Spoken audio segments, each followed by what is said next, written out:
Buksan natin ang ating mga Biblia sa unang Pedro, Kabanatang 1, at babasahin natin ang mga talatang 14 hanggang 16. Ito yung may kaugnayan sa kabanalan.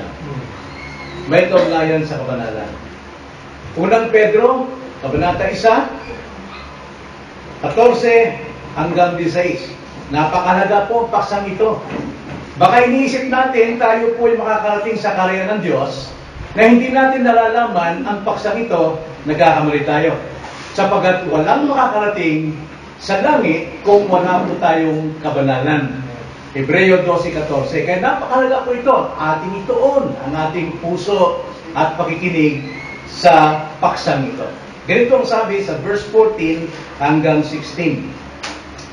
Tulad ng mga masunuring mga anak, huwag kayong gumaya sa masasamang pagnanasa ng inyong kamangmangan noong una. Sa halip, yamang banal ang sa inyo'y tumawag, maging banal naman kayo sa lahat ng paraan ng pamumuhay. Sapagkat nasusulat, kayo'y maging banal sapagkat ako'y banal. Yan po ang sinabi ng banal na salita mula sa bibig ng Panginoon. So, ating pong tema ngayon, kung tayo'y mananampalataya o hindi pa mananampalataya, dapat tayong umabot at humantong sa kabanalan. Kaya ang ating tema, magpakabanal kang Kristiyano. Magpakabanal kang Kristiyano. Ako lahat, tayo muna'y manalangin. Aming Diyos, banal kayo, banal, at hindi kayo nalulugod sa anumang karumihan, di kabuktikmang kasalanan. Sapagkat kayo banal, hangad ninyo sa inyong mga tao, sa mga handang magsuko ng kanilang buhay at magpasakap sa inyo, na sila man ay maging banal. Kaming lahat ay maging banal, sapagkat kung wala pong kabanalan, wala pong sino mang maaring makakita sa mukha ninyo. Kaya tulungan nyo kami ngayong gabi, ipaunawa ninyo sa amin ang mga katotohanan ito upang malaman namin, makita namin ng aming sarili kung kami nga ba ay nasa kabanalan na o wala pa. Tulungan nyo kami na malagay sa kabanalan.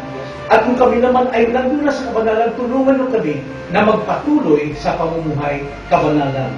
For without which no man shall see the Lord. Kung aming dalangin sa pangalan ng Panginoon Hesus. Amen. Kanina po, tumingin ako sa internet at binraus ko yung gusto kong tema na may kaugnayan sa ating paksa. Nakita ko isang awit, hindi ko alam kung sino ang umawit nito. Akala ko si Mike Hanupol. Tinignan ko hindi, pero nakalagay lang doon ay Yam. Pero sa ibang salin, kinanta ito ng mga Buhay Kings. Kung unang stanza lang at chorus ang aking babasahin, maring alam niyo ito. Ang simula ng awit ay ganito. Hi, hi, hi, hi. Hi, hi, hi, hi. Hi, hi, hi, hi. At ang sabi sa letra, karap ko sa jeep ang isang ate. Naglurosaryo, mata niya'y nakapikit. Pumara siya sa tapat ng kumbento. Sa babaan po lamang, sabi ng tsuper, sapagkat may nanguhuli. Mura ng mura yung babae, yung aling ito. Kaya ang sabi niya, banal na aso, santong kabayo. Ang sabi niya, nakatawa ako, hi, hi, hi, hi, hi, hi, hi, hi, sa'yo. Na hindi ko na basahin pa yung karugtong. Basta ang chorus, banal na aso, santong kabayo. Natatawa ko, hi, hi, hi, hi, hi, hi, hi, hi, sa'yo. Ang tanong natin ngayong gabi, kahit sino ba pwedeng maging banal? Bakit niya sabi ito? Yung aso, banal. At yung santo ay yung kabayo ay santo. Pero sabi ng malaking relihiyon, pwede daw maging banal ang isang tao kapag siya'y punong-puno ng mga mabubuting gawa at siya'y mamuhay na isang martir. Yun ang doktrinang tinatawag nilang supererogation. Kaya nga, kung ikaw ay sobra sa kabanalan, sobra sa mabubuting gawa, pag namatay ka, pwedeng manalangin ang tao sa iyo para bigyan mo sila ng iyong mabubuting gawa, nang sa ganun, sila naman ay makaakyat din sa langit.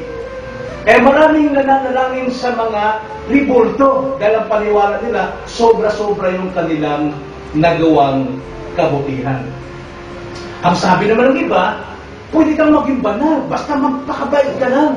At magpakamartir ka, kahit dagukan ka, huwag kang gumanti, huwag kang magalit, no? Itago mo sa lihim, pwede kang maging banal. Pero sa Biblia, walang sino mang maaring makakagawa ng kabanalan maliban sa Diyos lamang. At ang kabanalang ginagawa ng Diyos sa isang taong makasalanan, simula sa simula hanggang katapusan. Sapagkat kung hindi gagawin ng Diyos yun, walang sino mang makakarating sa langit. No man shall see the Lord without holiness. Kaya hindi lahat ng nasasabing Kristiyano ay totoong Kristiyano. At hindi totoo ng nagsasabing Kristiyano ay banal na Kristiyano. Ano ba ang itsura ng isang banal na Kristiyano? Paano magiging banal na Kristiyano? Dito sa ating binasa salita ng Diyos, mayroon itong mga dapat matutunan natin kung paano maging banal na Kristiyano. Dalawa lang ang ating babanggitin dito. Una, upang ikaw ay maging banal na Kristiyano o mananampalataya, kailangan mo munang maging anak ng Diyos. Kahit anong gawing pagpapakabanal ng mga tao, pagpapakabuti, paggawa ng maraming mga gawang mabuti, hanggat hindi siya nagiging anak ng Diyos, imposible siyang maging banal. Imposible siyang maging kalugod-lugod sa Diyos. Bakit po? Sapagkat tayo, mga tao, tayo'y likas na mga anak ng tatlong bagay. Ang sinasabi sa Biblia. Una, ang tulad nating makasalanan o hindi pa naligtas, una siya'y anak ng kapuotan. Ang sabi sa Efeso 2:3, ganito ang sabi. Tayong lahat, kasama si Pablo na nagsasalita, tayong lahat ay dating nabuhay sa gitna ng mga ito, sa mga pagnanasa ng laman na ating ginagawa ang mga nais ng laman at pag-iisip, at tayo nooy katutubong mga anak ng kapuotan, gaya naman ng mga iba. So, ang isang taong wala pong karapatan pa na maging anak ng Diyos, una, siya'y anak ng kapuotan. Paano siya makapabuhay o maging martir na magiging banal? Siya'y anak ng kapuotan. Ikalawa, hindi lang siya anak ng kapuotan, kundi anak siya ng kadiliman. Itong kalagayan ng isang taong hindi mananampalataya. Anak siya ng kadiliman. 1 Thessalonians chapter 5, verse 4-5. Ganito ang sabi. Ngunit kayo, mga kapatid, ang sabi ni Pablo sa mga Kristiyano, ay wala sa kadiliman. Wala na kayo sa kadiliman. Upang sa araw na yon ay mabigla kayong gaya sa magnanakaw. Sapagkat kayong lahat ay pawang mga anak ng liwanag at mga anak ng araw. Tayo hindi ng gabi, ni ng kadiliman man. Ang isang taong naging Kristiyano, hindi na siya anak ng kadiliman, kundi siya anak na nasa liwanag, nasa dilim. At hindi lang yun.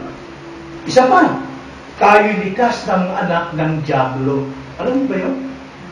Lahat ng taong walang ugnayan sa Diyos, hindi anak ng Diyos, ay anak ng dyablo. Ganito ang sabi sa John 8:44. Hindi ito gawa-gawa natin, kundi sinasabi ng Diyos. Si Kristo mismo nagsalita nito doon sa mga taong, mga reliyoso na nagsasabing sila patungo sa langit, pero wala silang kaugnayan kay Kristo. Ang sabi ng Panginoon, kayo'y mula sa inyong amang dyablo. At ang nais ninyong gawin ay ang kagustuhan ng inyong ama. Siya'y isang mamamatay, tao buhat pa sa simula, at hindi naninindigan sa katotohanan, sapagkat walang katotohanan sa kanya. Kapag siya ay nagsasalita ng kasinungalingan, siya ay nagsasalita ayon sa kanyang sariling likas, sapagkat siya ay isang sinungaling at ama ng kasinungalingan. Walang tao rito sa atin na hindi marunong magsinungaling. Lahat nagsisinungaling. Maging Kristiyano nga, nagsisinungaling pa. Inilalo pa yung hindi Kristiyano. Hindi sila anak ng Diyos, kundi anak ng Diablo. Napakabigat po yan. Hindi ka maaaring magsinulang maging banal hanggat hindi ka muna naging anak ng Diyos. Sapagkat tayo ay anak ng kapotan, kadiliman, at Diablo. Now, paano tayo naging anak ng Diablo? Paano tayo naging anak ng Diablo? Isa simula pa lamang sa Genesis 1:26-27, ang sabi ng banal na kasulatan, sa Genesis chapter 1, verse 26, sinabi ng Diyos, lalangin natin ang tao sa ating larawan, ayon sa ating wangis, at magkaroon sila ng pamamahala sa mga isda sa dagat, sa mga ibon sa himpapawid, sa mga hayop sa buong lupa, at sa bawat gumagapang sa ibabaw ng lupa. Kaya't nilalang ng Diyos ang tao ayon sa kanyang sariling larawan. Ayon sa larawan ng Diyos, siya'y nilalang. Sila'y kanilang nilalang na lalaki at babae. Isa simula pa lamang pala, nilikha ng Diyos ang tao ayon sa kanyang wangis at larawan. Now, hindi po korte, no? Kasi ang Diyos Espiritu, wala siyang korte. Kundi yung wangis na yun, yung ugali, yung pagmamahal, yung pagkapuot sa masama, yun po yung larawan ng Diyos na sa atin. At yung pamamahala sa mga isda, sa mga hayop, sa bahay, yun ay larawan ng Diyos na nasa atin.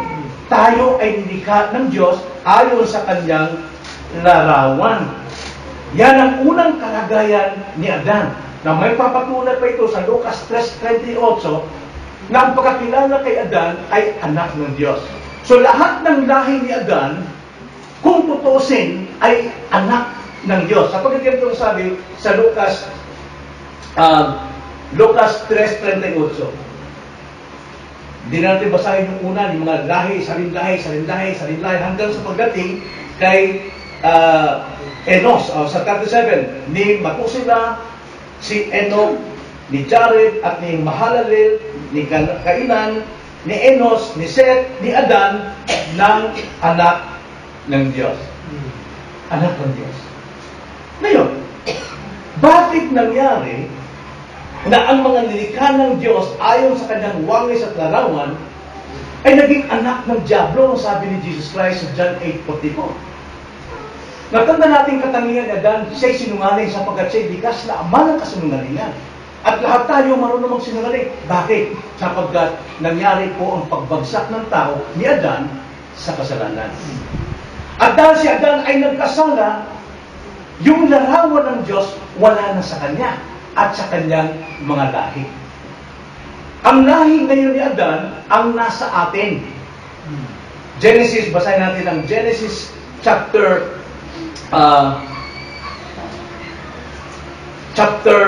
5, no? Genesis chapter 5, tingnan natin ang sinabi sa verse 1. Ganito ang sabi. Ito ang aklat ng mga salinlahi ni Adan. Nang dalangin ng Diyos ang tao, siya ay nilalang sa wangis ng Diyos. Right? Lalaki at babae silang nilalang, at sila'y binasbasan at tinawag na Adan ang kanilang pangalan. Nang araw na sila'y lalangin. Nabuhay si Adan ng 130 at masabi rito, verse 4, ang managing araw ni Adan pagkatapos na may panganak si Seth ay 800 at nagkaanak pa siya ng mga lalaki. Okay. Chapter 4 para siguro.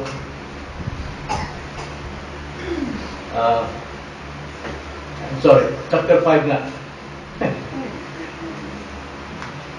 Ang sabi dyan,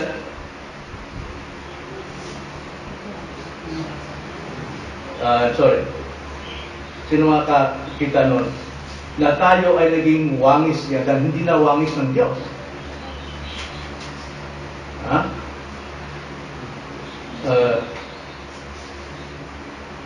I'm sorry. Tayo ay naging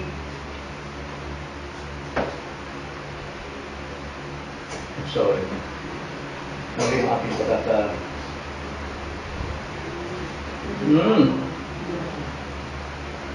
Okay. Yun yung chapter 5, just chapter 5 yun eh. Na si Adan ay nilikha ayon sa wangis ng Diyos, pero nung sumunod, nung bumagsak sa kasalanan si Adan, lahat tayo naging wangis ni Adan. Isang makasalanan. At dahil sa kasalanan, gumagawa tayo ng iba't ibang kasalanan. Verse 3. Nabuhay si Adan ng 130 taon at nagkaanak ng isang lalaki na kanyang wangis na, ayon sa kanyang larawan, at tinawag ang kanyang pangalan na si Seth. Hindi na ayon sa larawan ng Diyos. Doon nagsimula na ang kasalanan dumaganap sa buhay ng tao, gumagawa ng kasinungalingan, gumagawa ng kasamaan, kaya ang sabi, mga anak ng Diablo. Ngayon, kung tawagin nyo sa Biblia, na tayo makasalanan, ipinanganak tayo sa laman. Laman na. Hindi na tayo pinanganak direct mula sa langit, sa Diyos, kundi tayo pinanganak sa laman. Ano ba ang laman? Pag sinabi sa Biblia, Romans 8 verse 5 hanggang 8. Ganito ang sabi. Romans 8 verse 5 to 8. Ganito ang sabi. Sapagkat ang mga ayon sa laman, tayo yon, mga makasalanan, ipinanganak ayon sa lahi ni Adan, na tinawag ni Jesus Christ mga anak ng kadiliman, kapuotan at ng Diablo. Sapagkat ang mga ayon sa laman ay nagtutuon ng kanilang isipan sa mga bagay ng laman. Hindi na sa Diyos, kundi sa laman. Subalit ang mga ayon sa Espiritu, ito yung mga naligtas, ay sa mga bagay ng Espiritu. Verse 6, sapagkat ang kaisipan ng laman ay kamatayan, subalit ang kaisipan ng Espiritu ay buhay at kapayapaan. Verse 7, sapagkat ang kaisipan ng laman ay pagkapuot laban sa Diyos. Lahat ng mga tao na namuhay sa laman, napupuot sa Diyos. Pero naniniwala sa Diyos. Pumapasya ng Diyos. Nagpapasya ng Diyos. Diyos-Diyosan yan. Dahil kung mahal nila ang Diyos, dapat ang Diyos ang kanilang sinasamba at hindi na sinasamba ang mga gawa ng tao. Kundi, ang sasamba nila ay yung lumikha ng tao mismo. Kaya napupuot sila sa Diyos. Taliwas sila, disobedient sila sa kalooban ng Panginoon. Kaya ang sabi dito, sa verse 7, sapagkat ang kaisipan ng laman ay pagkapuot laban sa Diyos, sapagkat hindi ito napapasakop sa kautusan ng Diyos, ni hindi nga na maaari. At ang nasa laman ay hindi makapagbibigay lugod sa Diyos. Now, sinasabi nila, pwedeng magpakabanal ang tao. Pero ang sabi diyan, ang tao nasa laman, hindi kailanman makapagbibigay lugod sa Diyos. Gaano man karaming nagawa niyang kabutihan. Nagpakamartir man siya. At tinawag siyang santa at santo. Ang sabi nito, hanggat nasa laman, hindi siya kalugod ng Diyos. Bago tayo maging banal, kailangan nating maging anak muna ng Diyos. Hindi anak sa laman, mananatiling anak sa laman. Now, paano tayo magiging anak ng Diyos? Paano? Maraming naniniwala, basta sumampalataya sa Diyos, anak na ako ng Diyos. Tama ba yun? Basta sumampalataya lang, naniniwala? O di kaya, ako naman masipag sa pagdadalo. Ako naman masipag sa pagbabasa. Ako naman ay gumagawa ng kabutihan sa aking kapwa. Hindi ako tumatapak ng anumang karangalan ng tao. Walang pagkakaiba doon sa mga tao nasa laman. Lahat ng gawa ng tao, hindi maaaring makakagawa sa kanya pang-anak. Tanging gawa lamang ng Diyos ito. Marami nagsusumikap. Lahat ng tao nagsusumikap na maging anak ng Diyos. Pero sabi sa Romans 3:23, lahat kapos sa kalulatian ng Diyos. Na paano maging anak ng Diyos? Ipaunak na, hindi sa pagsisikap ng tao. Hindi sa paraan ng tao. Hindi sa gawa ng tao. Hindi sa kabutihan ng tao. Hindi sa kanyang pagiging relihiyoso. Hindi sa kanyang pagpapasan ng anumang papasanin para siya maging masabihin siya isang makadiyos. Ito'y gawa lamang ng Diyos. Gawa lamang ng Diyos ang maging anak ng Diyos. Ito yung sinasabi sa John 3:33. Maliban na ipanganak ang tao, hindi na kailanman makikita ang karya ng Diyos. Hindi siya makakapasok sa karya ng Diyos. Sabagat hindi gawa ng tao. ang pagiging anak ng Diyos. Ito'y gawa lamang ng Diyos. Paano? Natural, tayo lahat may katungkulan.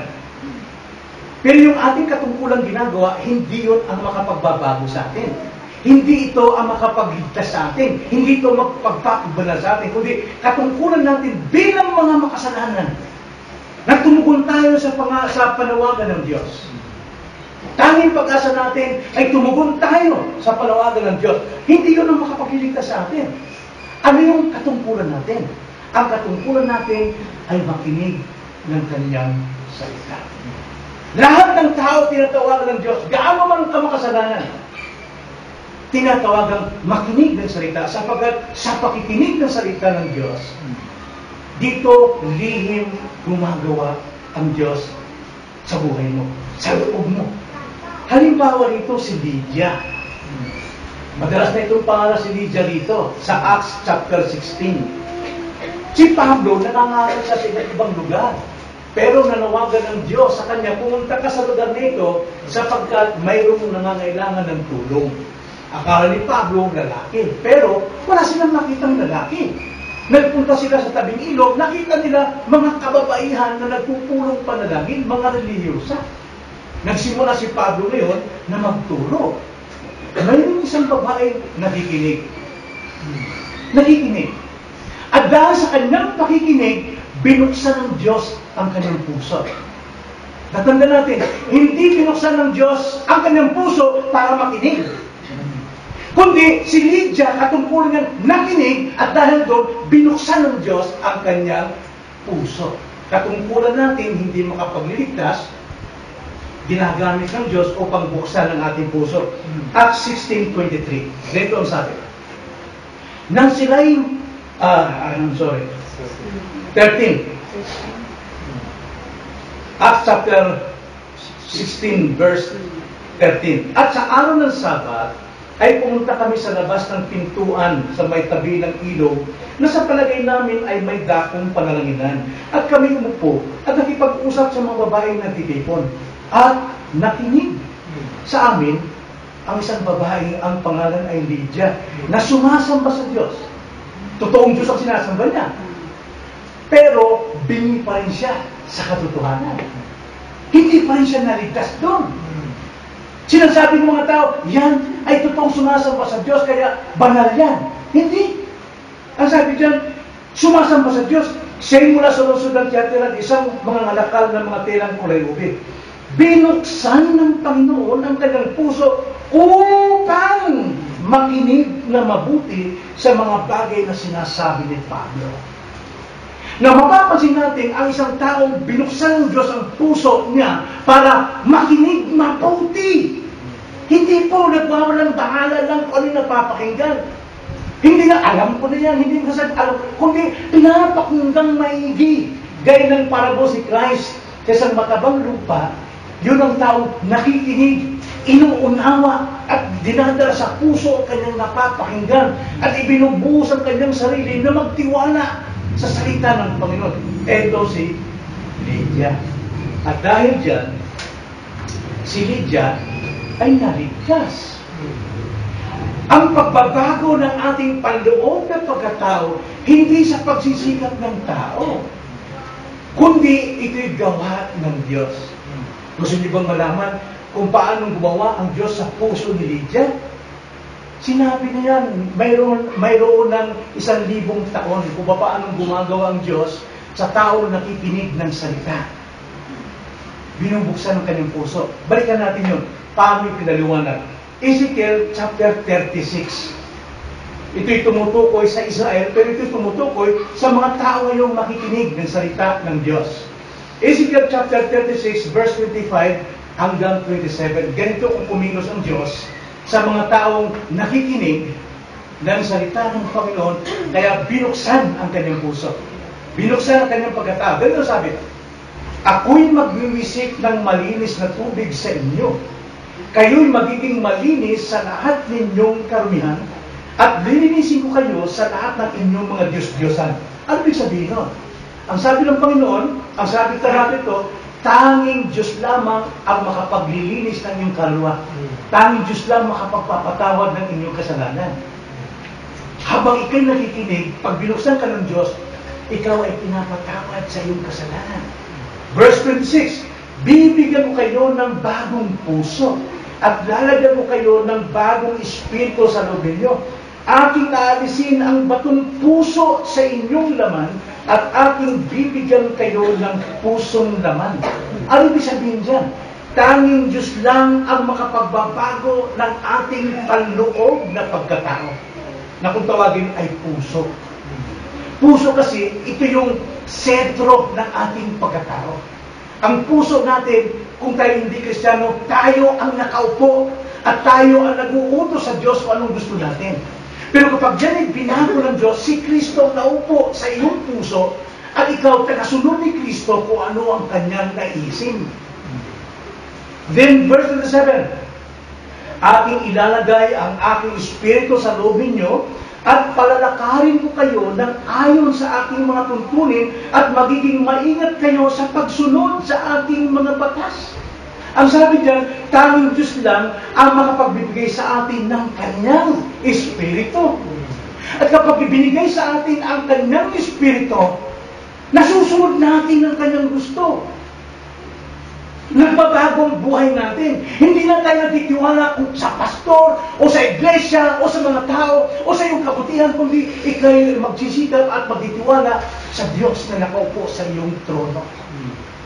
Yun po yung ginawa ng Diyos sa puso ni Lydia noong time na yun.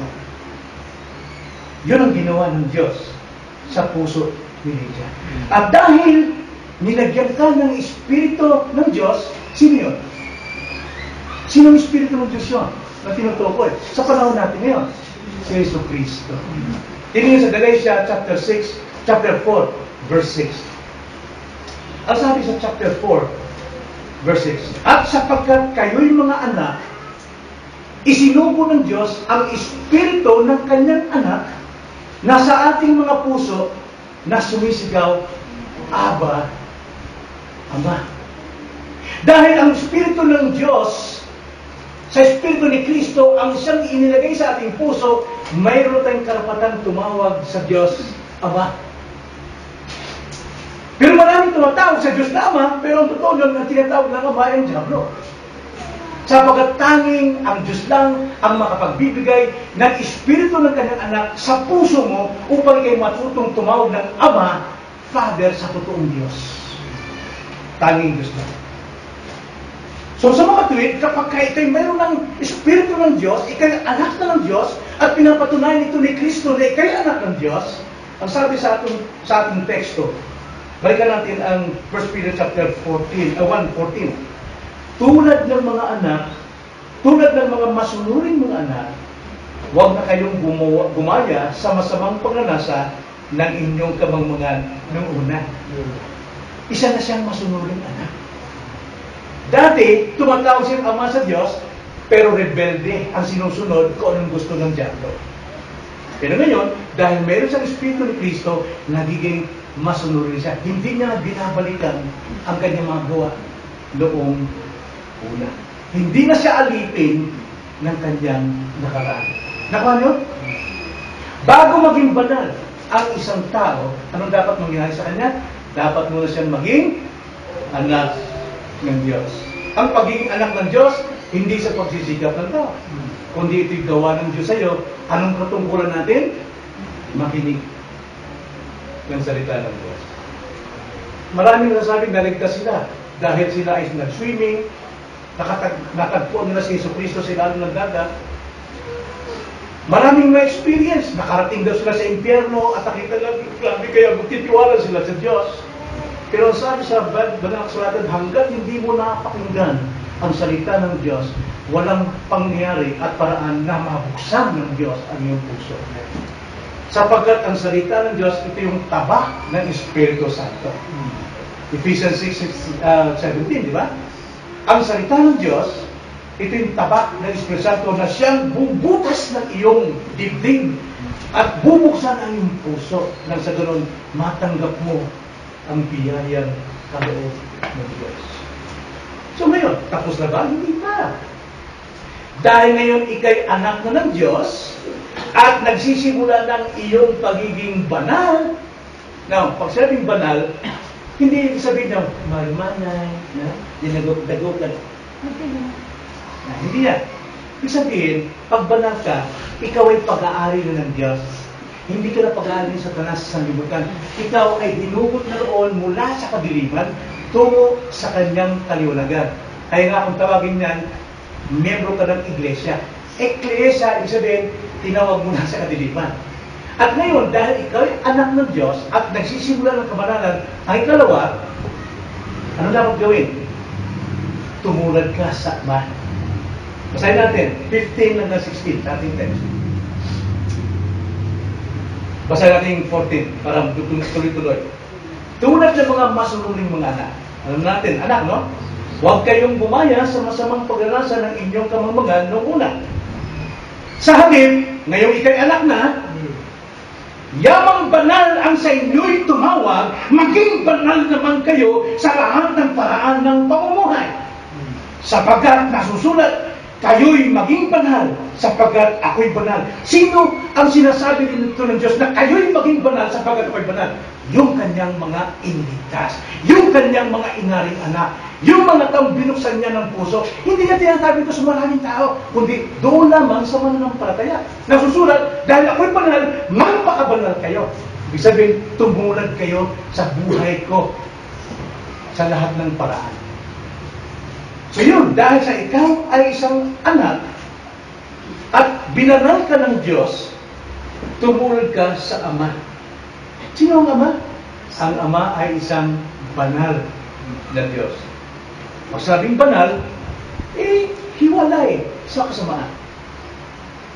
Bakit tinawag na banal ang Sabat o Linggo? Bakit? Hindi ba banal lahat ng araw? Banal lahat ng araw. Dahil ang Diyos lumikha niya. Pero, katangi-tangi ang linggo. Kaya ang sabi rito sa Exodus chapter 20, sa 6 na araw, magtrabaho kayo. Gawin nyo lahat ng inyong trabaho.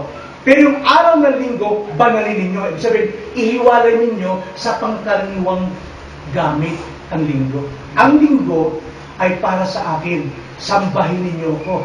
Makinig kayo ng aking salita. Ibig sabihin, binanal natin ang Sunday. Pero pag ang Sunday, ginagawa natin ang ating mga gawain, hindi tayo sumasamba sa Kanya, ninanakaw natin yung araw na yon. Hindi natin binabanal yung araw na yon. Hindi natin itinatangi. Ngayon, i-apply sa ating sarili. Dati kang nandoon sa lusak ng kasalanan, pero ngayon ikaw ay niligtas ng Diyos, ikaw ay binanal ng Diyos, so therefore, huwag ka nang makisama sa lahat ng ugali, lahat ng kalayuan, lahat ng gusto ng sanlibutan, sapagkat ikaw ay banal. Magpakabanal ka, dahil ang tumawag sa iyo ay banal. At alam niyo ba, nasabi sa Ephesians chapter 1 verse 4, lahat ng mga iniligtas ng Diyos, iniligtas niya dahil para sa kabanalan. Hindi para sa kalayuan ng mundo.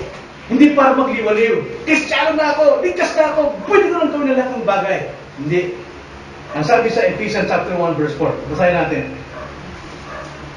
Ang sabi dyan, ayon sa pagkapili niya sa atin, sa Kanya, bago pa itinatag ang sanlibutan, no? Pinili tayo bago pa itinatag sa sanlibutan upang tayo'y maging banal. Ibig sabihin, upang tayo'y mahiwalay sa sanlibutan, sa gawa ng sanlibutan, bagamat nasa mundo ka pa, upang maging banal at walang dungis sa harapan niya sa pag-ibig. Mawawalan tayong dungis sa sanlibutan ito kung namumuhay tayo sa pag-ibig ng Diyos. Ano pag-ibig ng Diyos? Gaya na lamang ang pag-ibig niya, binigay niya ang kanyang bugtong na anak upang sino ang sumampalataya hindi mapapahamak kundi magkaroon ng buhay ng walang hanggan. Kung ikaw ay isang mananampalataya, banal ka ng Diyos, mamuhay ka sa pag-ibig ng Diyos. Huwag mong saktan ng Diyos. Araw ng Sunday, Pastor, di ba na ako sasamba? Kasi may bisita ko, mananay ko, 10 taon na kami nagkita eh. Di ba mahal, alam naman ng Diyos yun? Sinaktan ng Diyos. Kasi mas minahal mo yung iyong nanay dahil pinalagan mo ang nanay mo sa araw ng kanyang itinatang banal. Para matuwa ang Diyos, dalhin mo ang nanay mo na sasamba kayong pareho.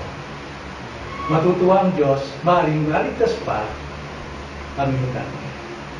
Mamuhay tayo sa pag-ibig ng Diyos. Magpakabanal tayo sa andiyamin sa lahat ng paraan ng pamumuhay. Ibig sabihin, sa lahat ng paraan, paano natin malaman na tama yung ginagawa natin, mga kapatid? Na lahat ng ating desisyon, lahat ng ating plano, lahat ng ating aksyon, ay nasa kabanalan. Paano natin malaman yun? Ano ang ating guide? Ano ang ating direksyon? Salita ng Diyos. Kaya ang ating kabanalan, hindi nakaangkla sa tradisyon ng tao, sa turo ng tao, o sa iyong sariling damdamin. Dapat ang iyong kabanalan nakaangkla sa salita ng Diyos. Verse 16. Ang sabi sa verse 16. Basahin natin. Sapagkat nasusulat. Dapat sa kasulatan tayo sumusunod. Kayo'y maging banal sapagkat ako'y banal. Marami sa ating panahon ngayon, nagpapakabanal, nagpapakalinis sila ayon sa kanilang inagisnan, ayon sa tradisyon, ayon sa reliyon. Pero sabi ng Panginoon, walang ibang paraan para malaman mong ikaw kalugod-lugod sa Diyos. Sa lahat ng ginagawa mo, at ito'y kabanal-banalan sa Kanya kung sinusunod mo ang Kanyang salita. Kung halimbawa, dalaga ka, paano masunod ang Diyos kung halimbawa gusto mo mag-asawa? Masama bang mag-asawa? Ang sabi sa Biblia, hindi. Kaligayahan nga ng lalaki ang magkaasawa. Pero, kalooban ng Diyos, mag-asawa ko ng hindi mananampalataya. Ay, hindi. Hindi naayon sa kasulatan. Ano naayon sa kasulatan? Mag-asawa ka ng isang mananampalatayang lugar mo. Di ba? Kaya lahat ng ating gawa, lahat ng ating plano, lahat ng ating desisyon, dapat nakaangkla sa salita ng Diyos. Hindi gaya-gaya lamang. Maraming nagsasabing Kristiyan, gaya-gaya lamang. Hindi sa pagsunod sa relihiyong obligasyon. Ito ay pinatunayan ng salita ng Diyos na dapat sa Biblia tayo nanananan. Basahin natin verse 23, chapter 1, verse 23. Sabi, kung ikaw ay born again, ang sabi dyan, ipinanganak na kayo muli, hindi ng binhing masisira, kundi ng walang kasiraan, sa magitan ng buhay at nanatiling salita ng Diyos. Kung dyan tayo binago ng Diyos, kung dyan tayo ipinanganak na muli, dyan tayo mabubuhay sa salita ng Panginoon. Dapat salita ng Diyos ang ating arbiter. Kung mayroon kayong awayan ng inyong asawa, salita ng Diyos kayo magkakasundo. Kung mayroon kayong hidwaan, salita ng Diyos. Ano bang sinasabi ng Diyos? Dahil lahat tayo may katuwiran sa ating sarili. Pero kung dadaan natin sa banal na kasulatan, talo tayo. Magpakababa tayo sa katuwiran. Salita ng Diyos. So ano leksyon? Ano ito para sa atin ngayon, mga kapatid? Nagkataon ba ito na ako magpipreach ngayon? Nagkataon ba ito nandiyan ka para makinig sa mensahe ito? Hindi. Nagkataon. Lahat ito kasama sa plano ng Diyos. Ang tanong natin dito, ikaw ba ay anak na ng Diyos?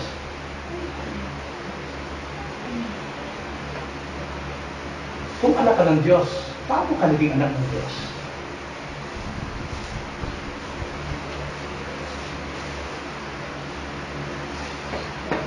May papaliwanag mo ba na ikaw anak ng Diyos? Sapagkat napakalingaw dito ng sino magiging anak ng Diyos, siya'y masunurin sa Ama bago na ang kanyang pagkatawad. Hindi na siya tumitingin sa tao kung ano yung buhay. Hindi na siya tumitingin kung anong tinuturo ng pastor. Hindi na pastor ang kanyang sinusunod, kundi sinusunod niya ay ang salita ng Diyos. May mga pastor kayong hinahangaan, maaaring ginagawa niyo sa Diyos-Diyosan. Pero yung pastor niyan, balang araw, yan ang magpapahamak sa iyo. Kasi hindi siya tagapagligtas. Bakit? Makikitaan mo siya ng kahinaan sa kanyang sarili. Makikitaan mo siya na siya pala'y magagalitin. Babagsak ka. Yung iyong paghanga sa isang tao, yun ang magpapabagsak sa iyo. Kaya huwag kang tumingin sa pastor. Sa salita ng Diyos. Pero, bilang pastor, magpasakot ka. Sapagkat yan ang kalooban ng Diyos. Ephesians chapter 4, verse 11, hanggang sa sumunod. Kaya ang tanong ko sa iyo, anak ka na ba ng Diyos? Kung hindi mananampalataya, sinasabi mananampalataya, paano mo po tumayan? Anak ka ng Diyos. Ano ang katotohanan na nalaman mo mula sa banal na kasulatan? Dahil naniwala ka lang sa pastor? Na ngayon, anak ka na ng Diyos, Kristyano ka na, dahil sumunod ka sa panalangin? Yung ba? Paano yung paraan? Hindi sa gawa ng tao, hindi sa layunin ng tao, hindi sa paraan ng tao pagiging anak ng Diyos. Ito ay iyong personal na pakikipag-encounter sa Diyos habang kayo nakikinig sa salita.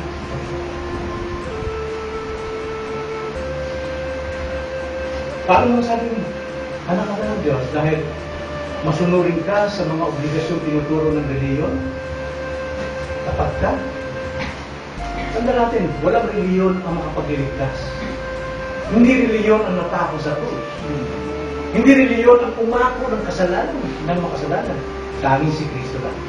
Walang ibang pangalan sa silo ng langit na ibinigay ng Ama na sukat ikaligtas sino mang tao. Gaano man karami ka sa langit. Maraming mga reliyon na sabi, pumasok ka na sa pinto, ligtas ka na. Dahil ang pinto lang si Kristo. Sila nagbibigay ng kaulugan mo.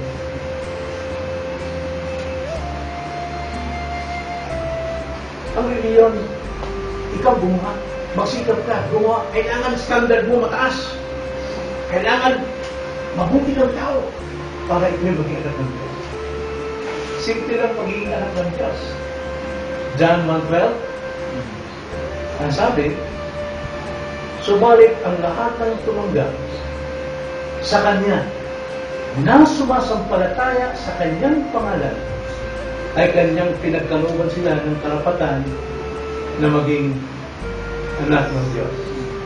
Pero paano sila tatanggap kay Kristo kung hindi niya kilala si Christ? Paano sila sasampalataya kung walang nangangaral at nagtuturo tungkol kay Kristo? Ang itinuturo ay yung galing ng kanilang gawain, ang kanilang iglesia, pero hindi si Kristo. Walang katiyakan. Kailangan ang Diyos ang gagawa nito sa iyo. Pakinggan mo mabuti ang pangangaral ng Ebanghelyo. Huwag mong ikurap ang iyong mata. Meron mang distraction sa iyong paligid, huwag mong intindihin yan, intindihin mo paano mo maunawaan yung pangangaral na iyong pinapakinggan. Unawain maigi. Tulad kayo. Kapag yan ang ginawa mo, masabi ko sa'yo, pinuksan ng Diyos ang puso mo, ayaw mong pa-istorbo sa lahat ng nasa paligid. Kaya hindi pa lamang hamon ko rin. Kung wala ka pang tiyak na relasyon o hindi ka pa anak ng Diyos, lumapit ka kay Kristo sa pananampalataya. Ano? Hindi ko alam na ganito pala. Iba yung narinig kong alam. Basta sumampalataya lang ako sa iyo. Hindi ko alam kung sino ka. Kailangan talaga magsisi at magpasakot sa Kanya. Ibigay mo buong buhay mo sa Kanya at sumunod sa Kanya. Magsisi sa iyo. At maging masunurin sa Ama sa lahat ng paraan ng pamumuhay. Yun ang paraan. Tayo na lang. Panginoon, salamat po sa inyong mga salita. Tunay ang mga salita hindi katotohanan. At ang katotohanan lamang siya makapagpapalaya sa amin. Salamat po na binigay niyo kami ng mga tenga na handang makinig. At binigay niyo kami ng bukas na puso upang handang tumanggap. At binigay niyo kami ng bagong mga paa, bagong mga kamay upang handang isagawa at ipamuhay ang aming mga nakapakinggan sapagkat ito ang udyok ng totoong pananampalataya. Salamat po na may kapangyarihan na kaming magsisi at tumalikod sa aming mga kasalanan at kami po mayroong kakainang sumunod sa iyo at hindi na sa magkating nila. Nawa, Panginoon, mapatunayan ko sa aking buhay na sa araw-araw, iba na po ang aking pag-unawa. Iba na ang aking mga gawa. Iba na ang aking mga paraan. Kundi ang aking pong pinibigyan ng halaga ay kung ano ang sinasabi sa iyong banal na kasulatan. Nawa, Lord, tulungan niyo kami na sana maging masipag sa pagbabasa na inyong salita sapagkat salita mo lamang ang tanging gabay upang kami makasunod sa iyong kalooban tungo po sa kabanalan. Maraming salamat po. Ito aming dalangin sa pangalan ng Panginoon Jesus.